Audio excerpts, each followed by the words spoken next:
I was in the middle of demolishing a couple of street tacos, savoring every bite, when I saw exactly what I expected to see on Caleb Vance's Instagram story. A picture of my girlfriend, Jessica. The caption read, "Your cooking is the only medicine I need." After being stood up by Jessica this many times, I was basically numb to it.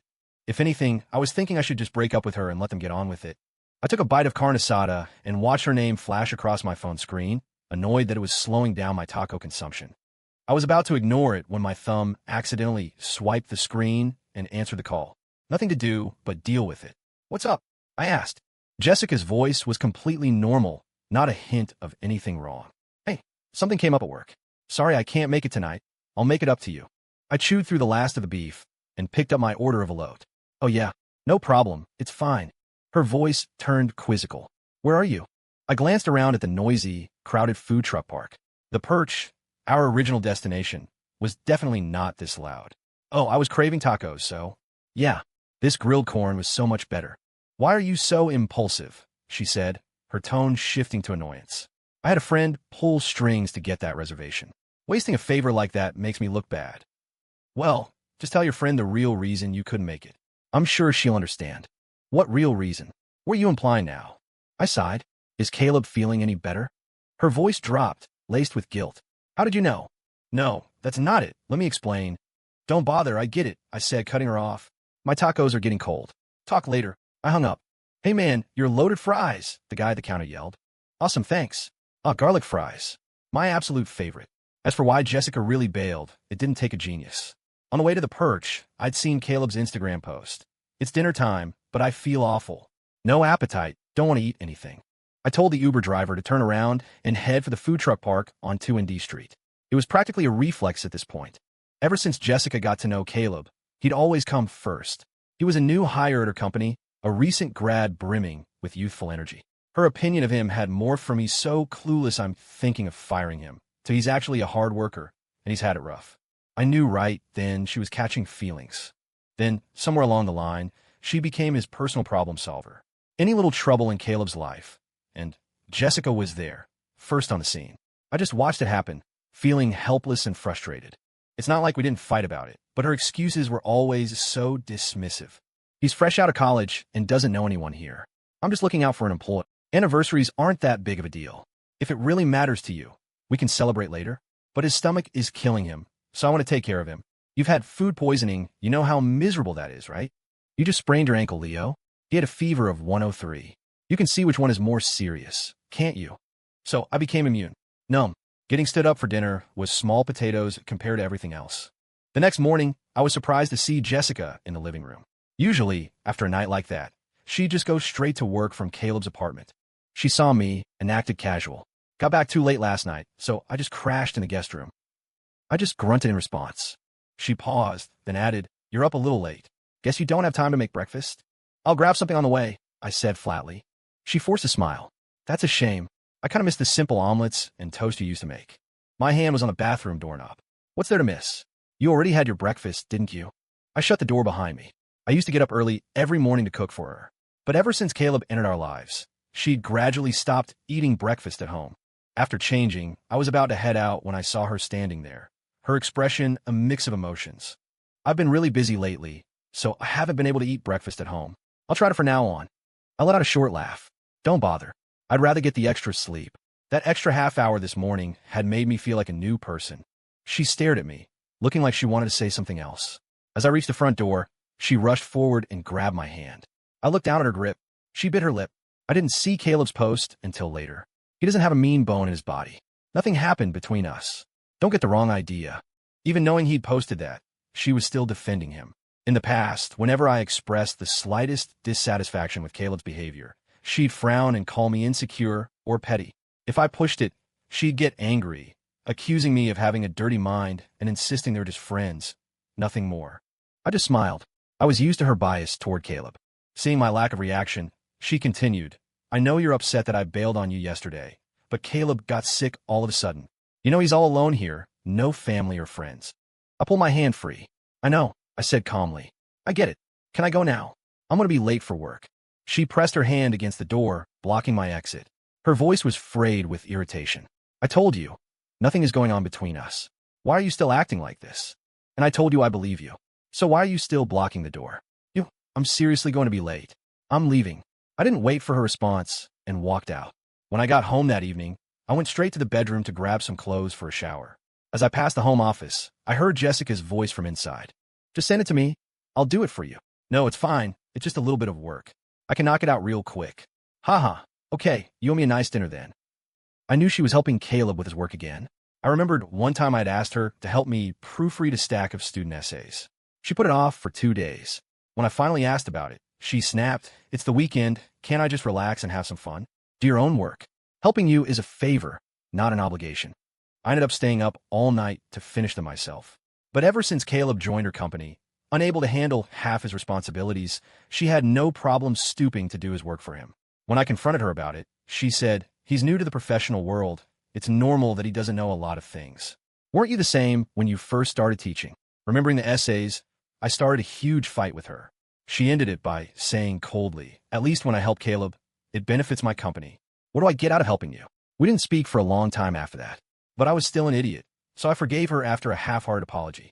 After my shower, I was in bed, binge-watching a show on my tablet. A little while later, the bedroom door opened. I looked up. Jessica came in with a weary smile, climbing into bed and wrapping her arms around me. "You're home and didn't even say hi? Just playing on your own? Your wife just finished working and she's starving. Ask Caleb to make you something." Her arms stiffened and her face hardened. "Why do you have to bring Caleb into everything? Can't you stop thinking the worst for 1 second? I put down my tablet. "I'm not. You just spent all that time doing his work for him.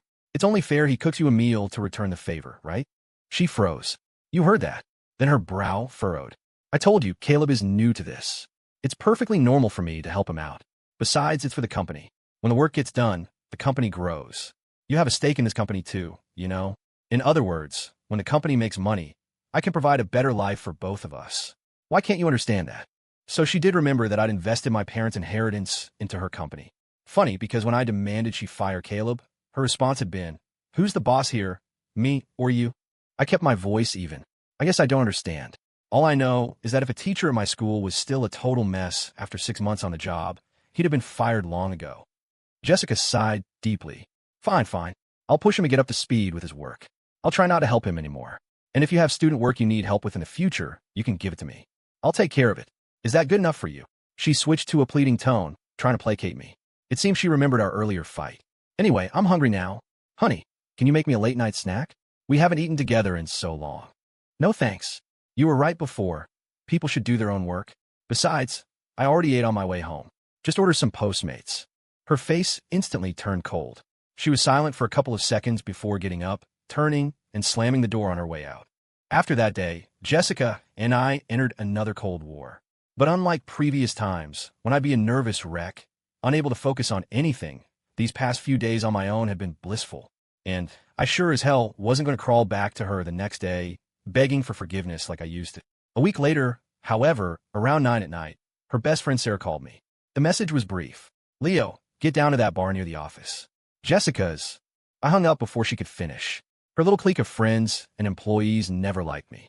They thought a high school teacher wasn't good enough for a successful, independent woman like Jessica. On the rare occasions she dragged me to company parties, they'd mostly ignore me or make passive-aggressive comments. I wasn't even allowed to look annoyed, or Jessica would accuse me of not being a good sport. Thinking back on it now, I was pathetic, but I have to admit, I kind of deserved it. Sarah called again. I declined it and blocked her number. I immediately started calling a realtor to set up appointments to see some apartments. I'd spent the week shortlisting new places. The condo we lived in was Jessica's, not to mention it was close to her office and a long commute from my school. Waking up early every morning left me perpetually exhausted. Most days I was just running on fumes. A colleague even suggested I see a doctor because I looked so pale all the time. With a schedule like that, of course I looked like hell. After I blocked Sarah, her friends started calling me, one by one. I had just hung up with the realtor when another call came in. I was about to block this one too, but I saw the caller ID was Megan and decided to answer. Among Jessica's friends, Megan had always been the kindest to me. She never joined in on the snide remarks, so I figured I owed her the courtesy of picking up. "Leo," she asked timidly, "Jessica's really drunk, and she keeps asking for you. Could you please just come get her? Tell Caleb to pick her up. I'm busy." Packing up my life was no small task. But it's Saturday night, and really, There's nothing going on between her and Caleb. Suddenly, there was a loud crash on her end of the line, followed by Jessica's furious shout. Hang up. Why are you calling him? What is there to explain to him? To save Megan any more trouble, I ended the call. After I finished packing, I collapsed on the sofa and mindlessly scrolled through Instagram. As expected, Caleb hadn't disappointed me. He posted a news story. Breaks my heart to see someone so wasted and their boyfriend doesn't even care. Guess it's up to a lowly employee like me to step up. The picture was of Jessica, passed out.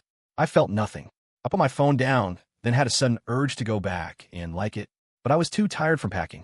By the time I picked up my phone again a few minutes later, the story was gone. Just then, I heard a key turning in the lock.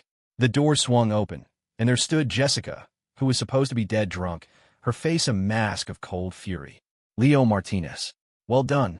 You're really determined to be stubborn about this, aren't you? What did I do? I said, genuinely confused. Your girlfriend was drunk. You didn't care at all, and you told another man to come pick me up.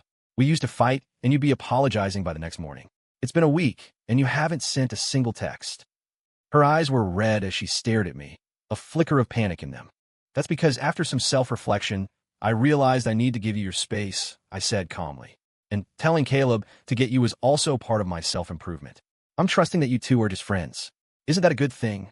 Jessica was speechless, her chest heaving. I stood up to go to my room, but she grabbed my arm. Let's go get something to eat. I know a new Thai place that just opened up nearby. She was trying to just sweep the whole silent treatment under the rug. Just as I was considering whether to lay it all out right then and there, to just end it, her phone rang. It was the custom ringtone she had set for Caleb, a sound that used to be my personal nightmare. I'd asked her to change it. She said she was too lazy. I offered to change it for her. She blew up at me for being controlling. For a while, that ringtone made me want to smash her phone to pieces.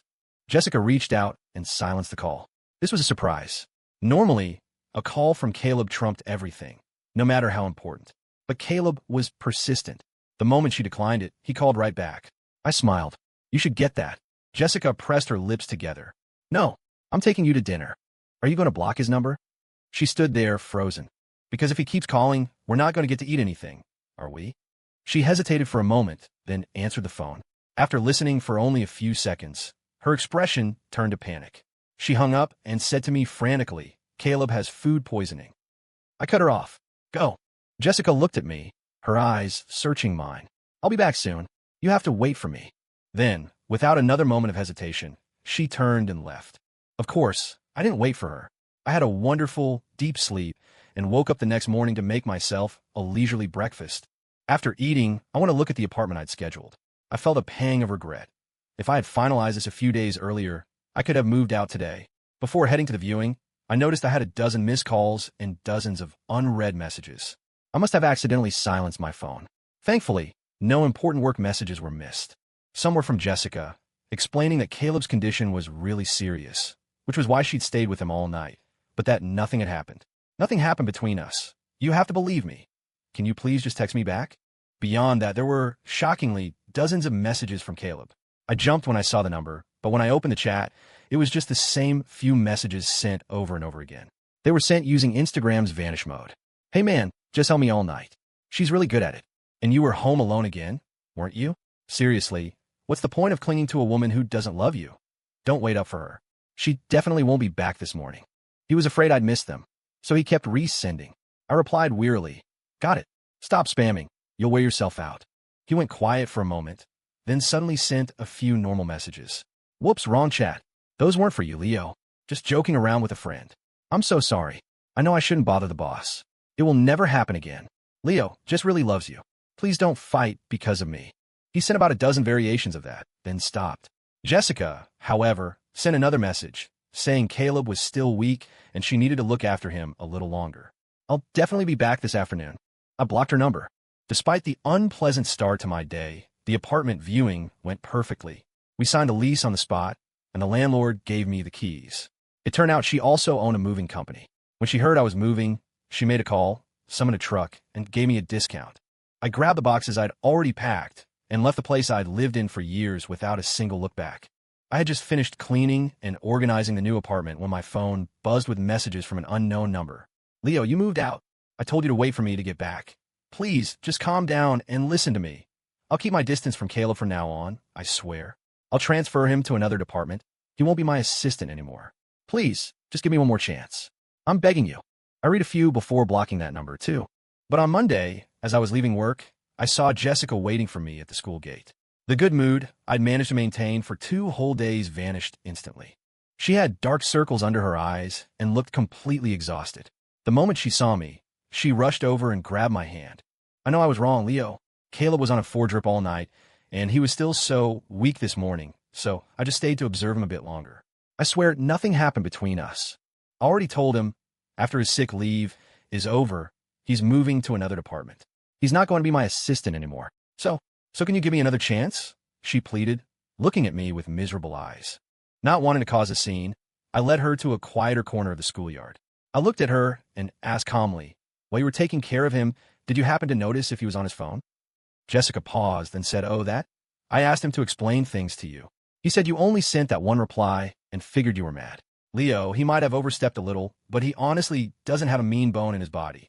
What kind of explanation requires using vanish mode? She didn't seem surprised. She just gave a tired little laugh. He explained that to me too.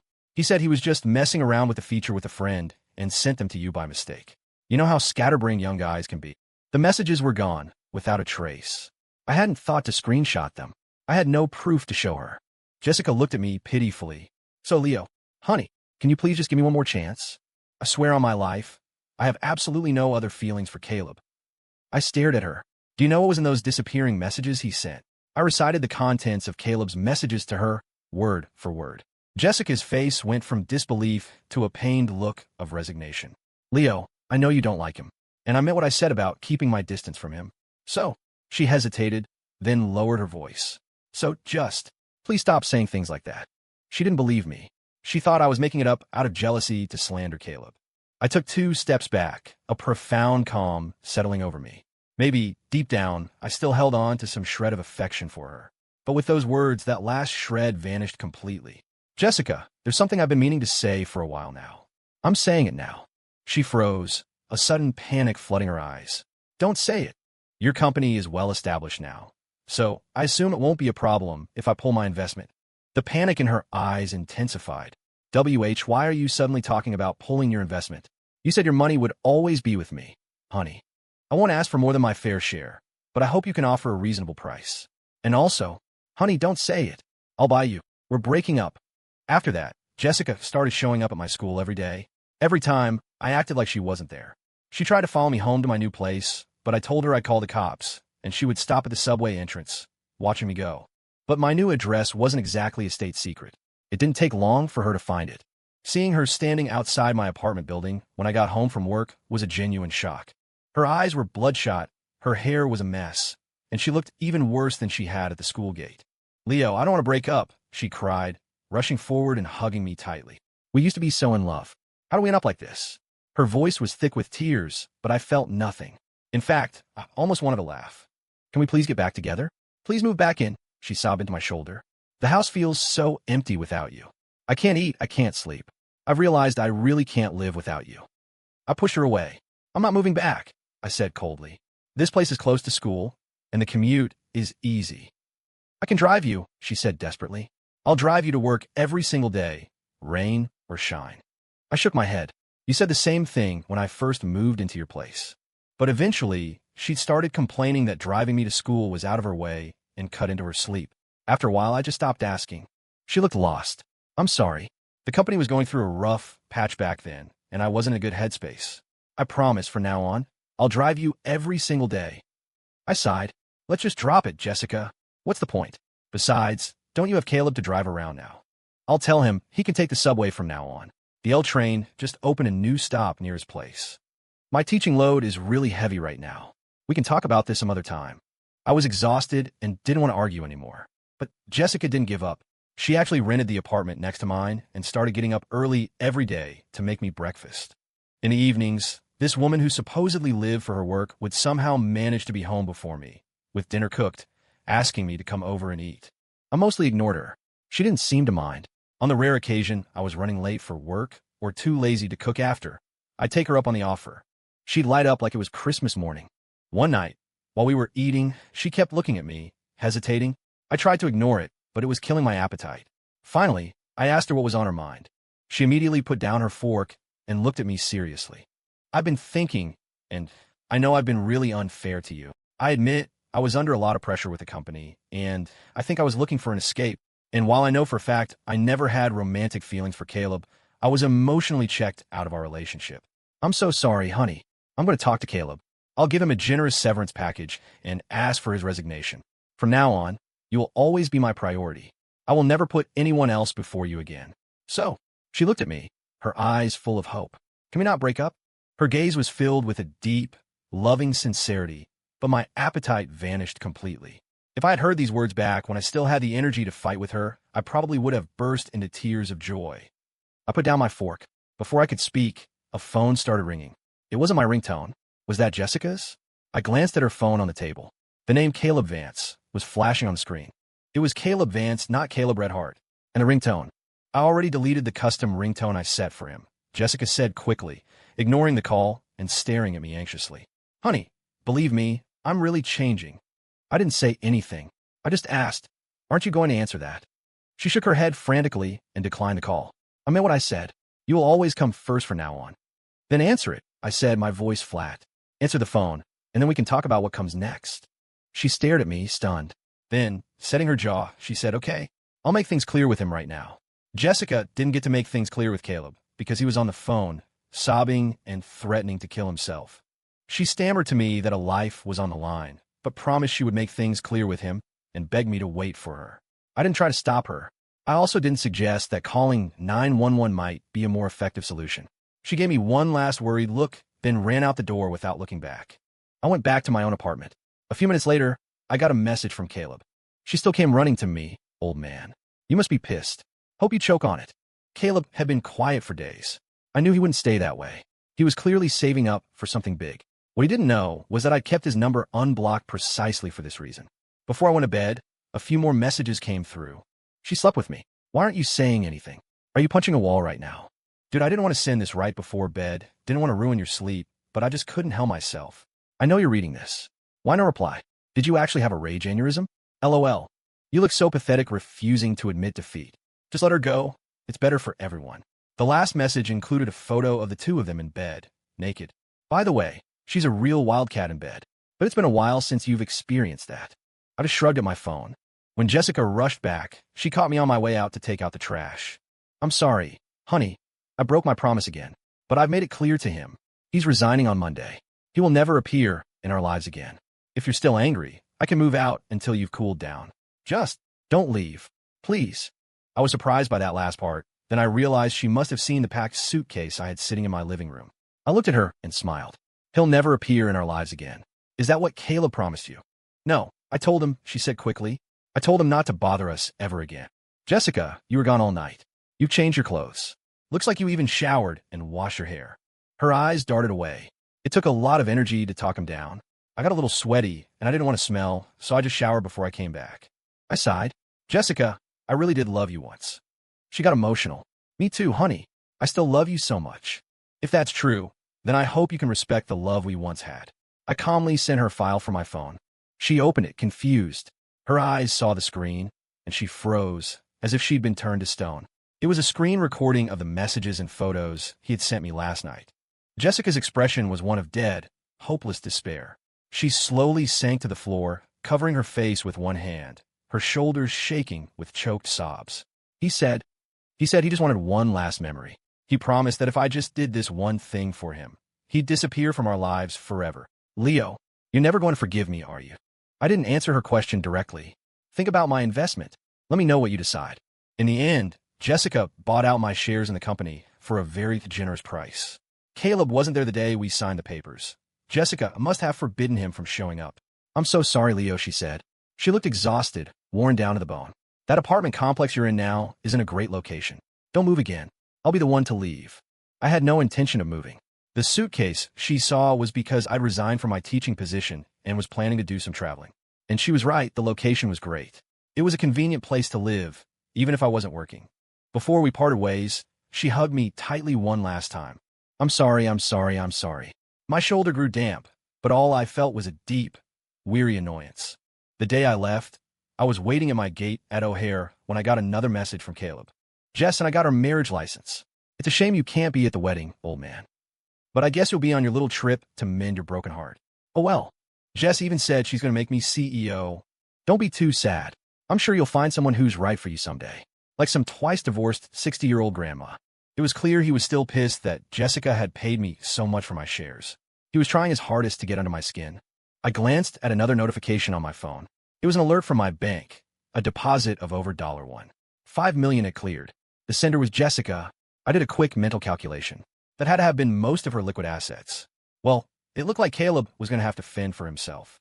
I smiled, sent him back a simple message, wishing you all the happiness you deserve, and then I blocked his number for good. 3 months later, I came back from my trip to a very different world. Megan called to tell me what had happened.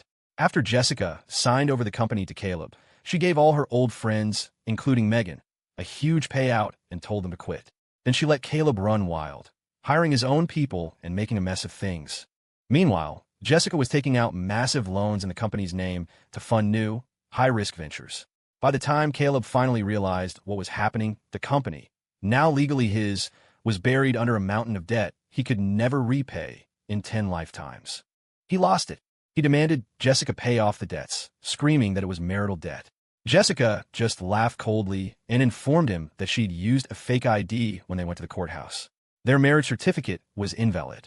He then tried to tell her he'd seen a positive pregnancy test, but Jessica was unfazed. She told him she'd already taken care of it. In a complete breakdown, Caleb attacked Jessica. They struggled, and both of them tumbled down a flight of stairs. Caleb was paralyzed from the waist down and, due to the nature of his injuries, was left permanently impotent. Jessica hit her head. She was gone by the time the ambulance got her to the hospital. Megan's voice was pleading on the phone. Leo, I know what Jessica did was wrong, but for the sake of what you two once had, can you come to her funeral? Just to say goodbye. Thinking of the money in my bank account, I agreed. On the day of the funeral, I went to the service. Unlike me, Jessica was an orphan, so her friends were the ones who had arranged everything. As memories of our time together flickered through my mind, I felt a strange calm, as if I were watching a story about someone else. Looking at her picture in the black frame, it was like seeing a stranger. I realized then that whatever I had felt for Jessica, love, hate, it was all gone. There was nothing left. I joined the line, paid my respects, and quietly left the funeral home. Goodbye, Jessica.